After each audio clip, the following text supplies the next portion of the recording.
Good morning, everybody. I hope you're all doing well, and grab your cup of coffee and join me quickly. I wanted to just kind of make a statement about some things that have been happening lately, and I've never done this before because I normally allow these things to pass me by, but especially over the last 8+ years, the hate and vitriol that I've seen across what we call the internet has been disturbing to me.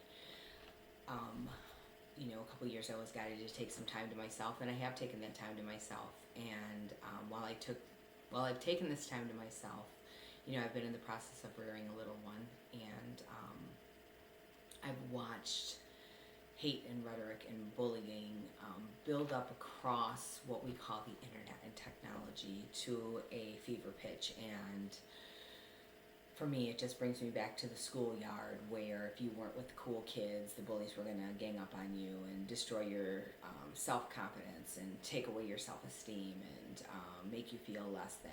And as they all giggled on the side and got a kick out of watching, the other child in the schoolyard cry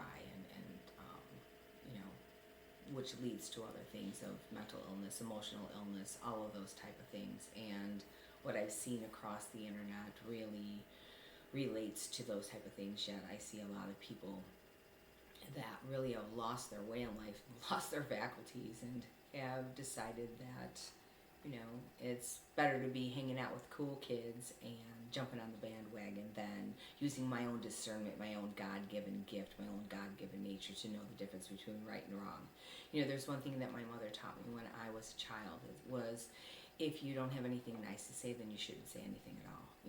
I'm human. I make mistakes. I say things. I react, and we all do those type of things. And right now, this is a reaction you're getting from me because this world of social media and what it has produced has been less than, if you ask me. Back in the day, I really repelled and opposed doing all of these things, but I was pushed by people. You need to be seen, you need to be heard, people need to know who you are, you need to let them into your life. And the more we allow people into our life, the more we open ourselves up to criticism, the more we open ourselves up to attack, the more we open ourselves up to a whole plethora of things if we don't fall on an ideological side of those who are spewing their hate towards us, okay? The reason why I'm making this post, and I've seen people do this, I will not tolerate hate on my page and those type of things. I am going to say that I found it really disturbing that I woke up and I hear things.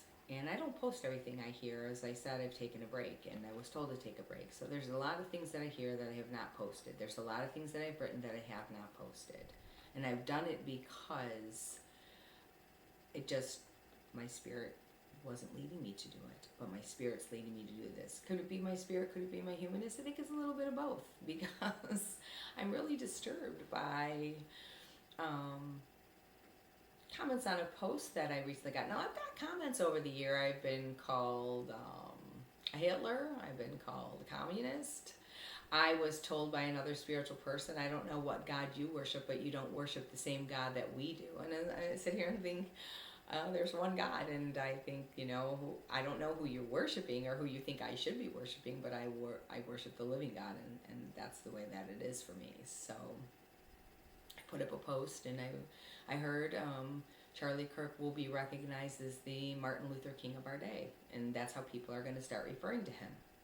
And I thought, wow, okay, I'm going to share that. And I thought it was sad, and I'm not a Charlie Kirk follower. It's not somebody that's on my feed. It's not somebody that I go around and watch all of his stuff. He pops up, I watch it, I scroll by, and I move on. So when I heard it, and his life was taken from him tragically by some lunatic, and then I come to find out that I think he's got a 2-year-old or a 3-year-old and a 1-year-old. And his wife, they were right there when this all happened. And the hate that I've seen spewed on posts saying, God bless Charlie Kirk and his family, the things that I've seen people say, and I'm speechless. Nobody deserves to die. Nobody's life deserves to be taken away from them because they have a different political viewpoint than you do. Nobody should be celebrating somebody's death because they fall on the opposite side of the aisle as you. I think that people really need to step away from their computer, step away from your phone, step away from technology, and really reconnect to who you are deep inside, because a lot of these people, I am sure, didn't grow up without a parent guiding them, telling them the difference between right and wrong. Because if you don't know the difference between right and wrong, then you are lost. I'm sorry, I'm going to say it. You are lost. So when I put my post up, I had a couple of people come onto my post who have never ever, in all the years I've had this page, posted. And when they were invited to like my page because I met them in a group, they never once posted anything at all on my Facebook page until yesterday. And when I put up the post that, I heard that, in my spirit that, Charlie Kirk is going to be recognized as the next Martin Luther King of our generation, not because of the message, because of his passion behind what he wanted to share with this world. His love of God, his love of country, his love of family. Tapping into the youth vibration in the colleges to get them to question what they've been taught, to get them to question everything they know, and to have a healthy debate with him in those arenas. He, from what I've seen in videos, he's packed arenas. There's been supporters of his, and there's been people who have not been supporters of his, but he invited everybody to the microphone to have their voices heard, And in the end, right, whenever anybody does a public event, it's your event. You get to run it the way you want to run it. And if you don't like it, don't come. So when I put my post up, and one person came on and said that he was a bully, and, he was a bully, and something about Jesus. I can't remember, and I don't feel like looking at my phone. And the other person came in and said, yeah, not very Jesus-like of him. And who are you to say what's Jesus-like and what's not Jesus-like? Because he loved President Trump, and he was a supporter of President Trump, and you didn't like it because your candidate didn't win. I didn't see one person try to harm the president of the last administration. I didn't see one person try to take out anybody who was speaking on behalf of that political party. Over that course of the 4 years between Donald Trump's first administration and his second administration, not one person took the life of anybody in that party. Yet the attempts on the life of the people in the party now, in the administration now, and that when I see people celebrating the attacks on our president and wishing that he would be dead, I'm just appalled. I have to tell you, this world has lost its way, its moral compass, and people really need to get a grip, and they really need to do some soul searching and see, what has happened. Where has your heart been driven from love and compassion to hate and vengefulness? So I'm addressing this because I was appalled at what was posted on my Facebook page. And I am a human being, and I do raise a little one, and I have grandchildren, and I have stepchildren beneath me that I have guided throughout this life, and I've guided them with the wisdom that my mom taught me. My mom taught me if someone does something to you to walk away, okay? She brought me up in faith and allowed me to know who God was, but she also allowed me to step away from that religious structure and walk the world in the way that I knew God, and the way that I could understand God, and the way that I could communicate with God. But it was her rearing of me in those young years that taught me the difference between right and wrong. Have I made mistakes? Yes. Have I fallen short of who I should be? Of course I have. Because why? I am a human being, just like all of you are. So next time when you're quick to criticize a man who was gunned down in front of his wife and 2 young children, I want you to think about that, because this young child who witnessed his father being shot in the neck and his life taken from him right before his eyes, standing there with his mother, and the scarring that he's going to have to live with for the rest of his life, while you're posting hate on pages that are saying, God bless you, God bless your family, and while you're going in there and celebrating his death. I want you to think about that, because you're going to have to carry that with you throughout the rest of your own entire life. And there's going to come the day when you're going to be faced with something that's going to be life-changing, life-altering. You could even be facing someone who wants to take your life.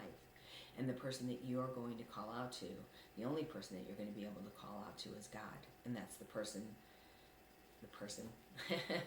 God, that's the entity you're turning your face away from.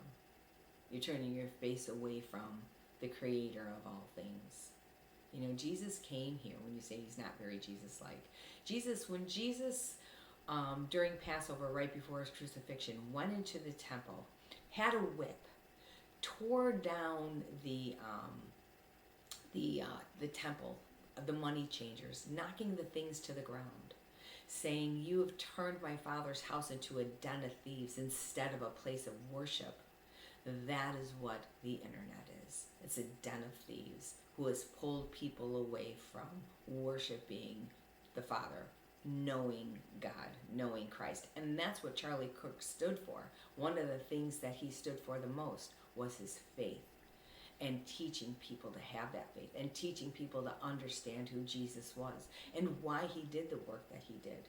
We're all guided to do something purposeful in our life. And this was his purposeful moment. But because he fell on what people want to go, oh, MAGA is a cult. MAGA's not a cult. It's just Make America Great Again. It's a name on a hat, and it's abbreviated to say MAGA. But people want to call it a cult because it's easier to call it a cult to justify your hate. So I want you to think about that. Nobody did any of this stuff, made any attempts on the life of any of the people in the last administration that held office, that did things that a lot of us didn't like, that a lot of us thought were a detriment to our country. But nobody rose up and decided that they were going to try to kill somebody and then celebrated online when attempts were taken on a person's life, thinking, oh, you need to people need to get better aim. We need to send someone in there who really, has had target practice and knows how to hit the target. I mean, think about the things that you're saying, people. And again, I'm going to leave those hateful comments up. I'm going to leave them there. I'm going to let people read them. And I'll let people decide for themselves. Because I have always left hateful comments up there. Even when the person told me, I don't know what God you worship, but you don't worship the God that we do. You should be ashamed. There's nothing spiritual about you. Why? Because I had a prophetic dream and I was told to share the dream. And as a matter of fact, over the last 4 years, bits and pieces of that prophetic dream have come to pass. A woman will parrot his name. A woman has parroted his name. So, anyway, you guys all have a great day. And again, think before you speak. And remember, there's a family on the other side of that death. And you need to think bigger than just a celebration because you think you got to win. Have a great day, everyone.